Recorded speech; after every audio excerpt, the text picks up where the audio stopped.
Hey guys, welcome back to another video. I haven't said that line in a very long time, I know. I haven't recorded an actual YouTube video since I think November of last year. So that's a very long time. But we are back. I've mostly been streaming on Twitch, so if you want to see my content, then definitely check that out. But for this, I decided to record this because I think it's going to be very important for cleavers to listen, especially because I think he's going to be very strong for cleave. Now, I've already seen his kit entirely, so we're not gonna watch we're not gonna record my reaction to it. But I'm just gonna be talking about like the main things that makes him very strong, right? Obviously, first of all, his imprint, global attack percent is always good, more damage, for like your Ludwig and stuff, right? So not complaining about the imprint at all. Now the main thing, there's two things I want to talk about mainly. It's his S2 and his S3. So his S2 is a passive. It's a fighting spirit passive. So he starts with 60 fighting spirit. Um, and you gain fighting spirit based on how much CR you push back. So for example, taeyou is going to be best friends with Zio, 100%. Zio is going to S3 push back 40% CR. And that is translated into 40 fighting spirit for taeyou. So he procs off of Zio, assuming you don't get 15%. And I'll talk about RNG later. But assuming everything lands, he procs to the front, and he gets to use his S3. And his S3 is a non-attack skill strip that can ignore ER and apply Death Break, which is very, very, very strong. He is the only unit besides Fumir that can non-attack skill strip and Death Break. Especially catered towards cleave, right? There's Flan that non-attack skill Death Breaks, but she doesn't strip, which is why she's weak. But he does. And he can also ignore ER, so you don't have to worry about 15% at all. And that also means you don't have to build any effectiveness at all. For taeyou's build, you should be going full damage on like destruction around like 160, 170 speed. With all attack and crit damage, no crit rate. Anyways. So yeah, a very, very, very good kit. And his S1 is it's a nuke if he S1's on his turn, right? Now, since his S3 gives him an extra turn if you have possession, you're pretty much always going to be able to S3, S1. And S1 pretty much means if you hit this on a death broken target, they're pretty much dead. Like, if you look at the showcase, right? Obviously, this is the showcase, so take it with a grain of salt. But he was able to one-shot a Death Broken Proof of Valor haste with crowd mitigation, which is absolutely crazy. Which means he is a single target nuker as well as a Death Breaker. So you're probably wondering what makes him so good. For one, he's amazing for cleave because obviously Zio is like primarily a cleave opener. And he also provides book for taeyou, so you can soul burn your taeyou from Zio's book, right? Unfortunately, I don't think he's as good for aggro gameplay for like stuff like ML Poly, right? Because ML Poly and taeyou have the exact same counters. Like they both die to Celine, right? So it's a little bit inconsistent. But with Zio, since he's a single target attacker, you can't pick one unit to counter both, right? Especially because Zio can also be paired with Blooming Litica, which also procs taeyou. And this is going to my second point where I don't think, obviously, RNG sucks, right? If you miss your CR pushback, he's not going to proc, and your taeyou's essentially a dead unit. If he doesn't proc, he doesn't do anything for you on the team. Which is why, as a failsafe, you can go Blooming Litica if you're that worried about the CR pushback. It's very similar to the cleave back in the day where you went Zio and Green Euphine, right? If you don't land your silence, you essentially lose the game because you really need a Euphine to CR push from the silence. And it's kind of the same with taeyou, right? Except it's the opposite. Instead of landing a silence, it's just pushing back. So that's the only unfortunate part. I wish Zio Soulburn ignored ER, but it is what it is, right? Anyways, what is he good into? He's good into young Senya teams. And that's where I think most of his strength comes from. Because I know cleave is weak at the moment because of young Senya and because of how tanky the meta is, right? Obviously, young Senya deters any attacking skill, AoE attacking skill, which there's just so many of for cleave, right? If you look at the AoE attackers, like openers for cleave, there's Briarwood Iceria, there's Ran, there's Blue Para, there's Knockle on Candle, right? There's a lot. And they all lose to young Senya because they all trigger her passive. But with taeyou, it's different because it's a non-attack skill strip, right? It's the reason why young Senya players, they ban non-attack skill characters like Luna and ML Poly, right? So that's the reason. We're gonna do a little draft mode simulation here. So this is kind of a draft I've thought of to deal with the young Senya teams. If you're unfamiliar with how young Senya drafts, I'll tell you right here in a second. Essentially, how it works is, let's just do my prebans. Like, let's get these prebans out of the way. Bellion for sure, right? If you're playing cleave, you got a preban, or Zeo cleave specifically. It has to be Bellion and Arsene. And for their prebans, young Senya, it's most likely going to be New Moon Luna and Politis, right? This is standard for Senya. This is standard for Zeo cleave. Now, let's just say your first pick. I don't know, right? You take Zeo, sure. Now, young Senya team's first pick, it kind of depends. Sometimes they go Flan, sometimes they go DDR, but usually it's Flan. So I'm gonna put Flan here, right? They go Flan and they go young Senya right here. Now for you, you can go taeyou. Let's pretend this is ML taeyou, and then you can go Ludwig. Now already, you have a way to counter this team. If he goes Albedo, it's not a counter to taeyou. So Albedo ends up kind of being a dead pick. So since young Senya players love their flowchart, right? They'll go Albedo, and they're gonna go Navy Captain Landy. Now, Navy Captain Landy, in theory, counters taeyou, right? Because she buff stacks with 3 buffs, and taeyou can only strip 2. Now, I'll show you why that doesn't work against a draft like this. Because E7 is a team game, so everyone has their own counters and stuff. But it doesn't work because you can go something like an LA Ghost here. Now, let's say your last pick is like a 4-span, right? Like, let's just pretend that, like, you go Knockle here, or... yeah, Knockle's pretty good here. You can go Knockle, and then they can go, like, I don't know, Amiki, right? And let's say they ban Knockle and they ban Amiki, right? So the last picks are gone. Obviously, this is just in theory, right? They can ban something else, but like, they should ban Knockle here because if I ban their young Senya and my Knockle hits their Amiki, then it's just GG, right? So I'm pretty sure they don't want to risk that, so they're gonna ban Knockle, and then obviously Amiki kind of counters their team. So we ban Amiki here. So let's just... I don't know if there's a way to... oh, there we go. Okay, so these are all banned, right? So how this is gonna work... also, this is assuming no bad RNG, right? This is all in a vacuum. So Zeo goes, right? How you're gonna play this out is you're gonna S3 the Candy with your Zeo S3. Because the other 3 have 3 buffs, right? And if you do not land... like Zeo's S3, if you don't do enough damage, especially if on an F build, then Zeo will only strip 2 buffs unless you soul burn. But you want to save your souls, right? You want to save your souls for taeyou and Ludwig. So you're gonna S3 onto Candy, right? This also makes it so she doesn't Elbrus counter you, because if she, like, all the Candies on young Senya teams are all on Prot set and they're all on Elbrus for the most part. So that means if you hit her, she won't counter. So Zeo S3, right? And then let's say you push back. That means taeyou pushes up, right? You're gonna soul burn your taeyou, right? And from there,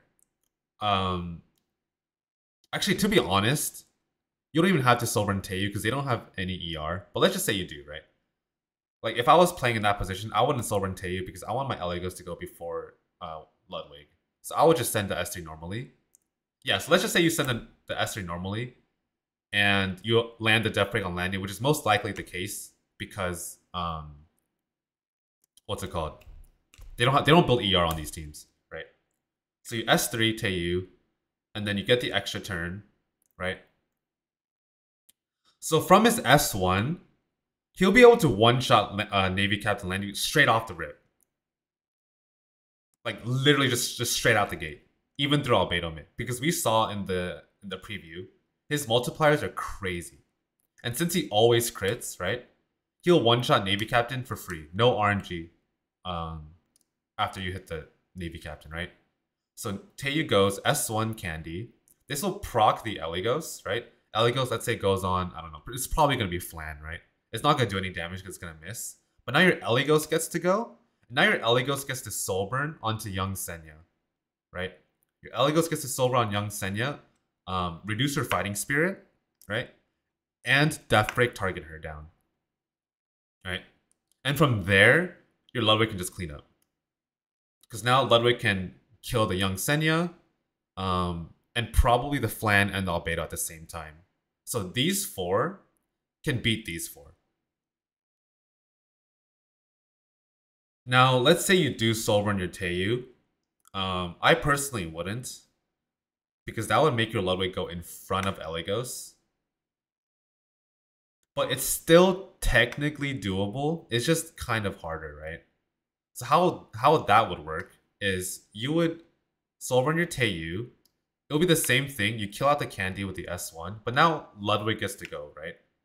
With how Ludwig will take his turn is you're going to S2, Soul Burn S2 your Ludwig, and try to go for the kill onto albedo. Because albedo will already have taken a lot of damage from taeyou's S1 from the Aureus splash damage, right? So as long as you can kill albedo with a Soul Burn S1, S2, and proc Eligos, then you also win that way. Because Young Senya without her green unit is pretty useless, obviously. So, yeah, there's that. Also, let's say you kill the Candy, and then you push back the Young Senya with your Eligos. Then your Eligos can technically take a second turn before their team takes a turn, right? Because their Flans are slow, their albedos are slow. Eligos gets 50% CR when he S3s, right?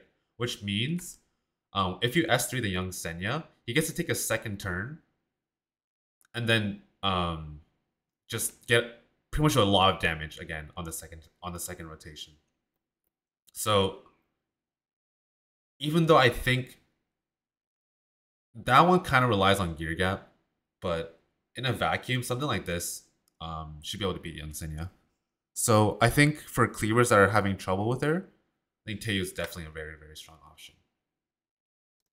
Now, the other strong thing about taeyou is that he baits in a lot of shitty picks, right? This is more so for like lower ranked players, but it applies to high ranked players too. That pick's Celine a little bit too early. So the strength about Zio, right, is Zio teams, they destroy Aeufine, Politis, and Celine teams, all of which are essentially counters to taeyou, right? Like, let's say they go something like a Para and a Celine, right? Oh, pretend I'm first pick, by the way. So Zio, they go, no, this wouldn't work. Pretend they're first pick and I go Zio taeyou, and they go Celine in response, right? Plus, like, I don't know, Aeufine. Oh, oops, that's not it. Oh. What the fuck?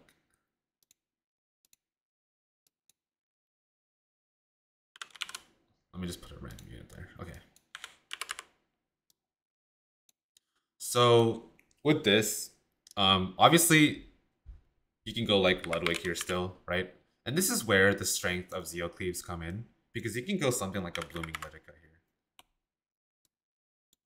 Since Blooming Litica is so strong against Politis, Abyssal, and Celine, and also triggers taeyou, you already have a lot of synergy here, right? And let's say they go like, I don't know, Politis, plus like Amiki or something, and let's say you ban the Amiki. Right, this ends up getting banned. You can go something like a... Actually, you wouldn't ban Amiki here. You would... Let me unban that. Like, if they go Amiki here, Amiki already loses to Blooming Litica, so you can just go like Veronica or Mort even, right? Mort would be another force ban, and you can just ban their Lone Wolf Para here. But let's just say they ban last pick and you ban last pick, right? Just to keep it consistent. Something like this, right?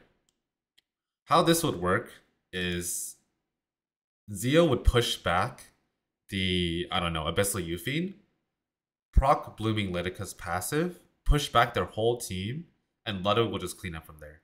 Because since taeyou likes to bring in units that punish non-attack skills like Celine and Politis, it makes the other part of your Zio draft very, very strong.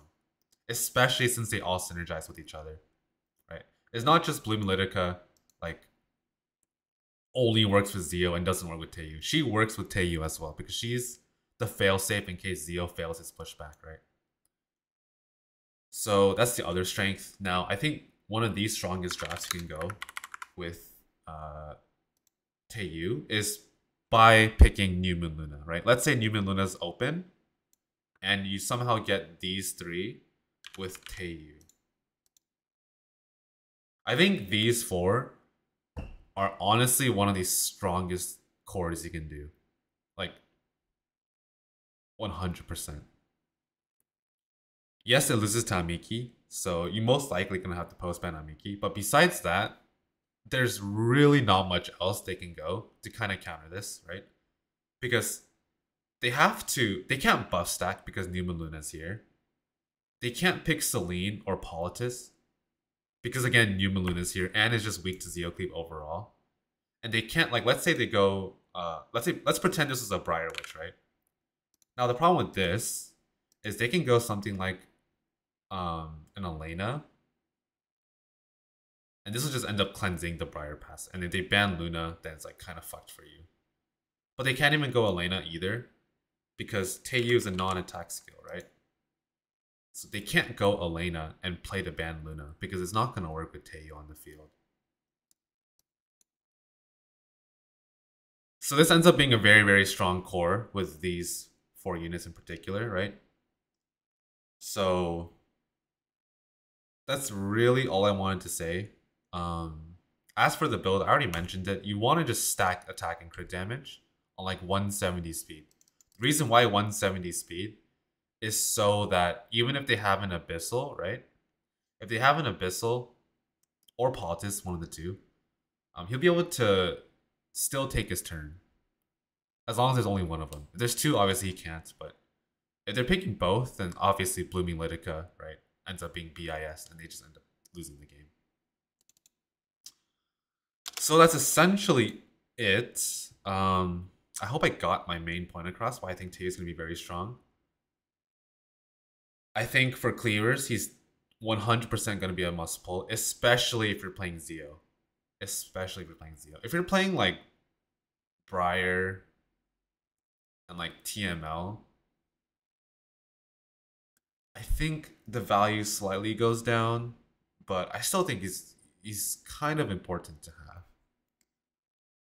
So yeah, I think with taeyou's release, cleavers can be a little bit more happy fighting against all the meta teams because now we finally have a non-attack skill strip. About time, right? And not only that, he's a DPS, so he's more than just one.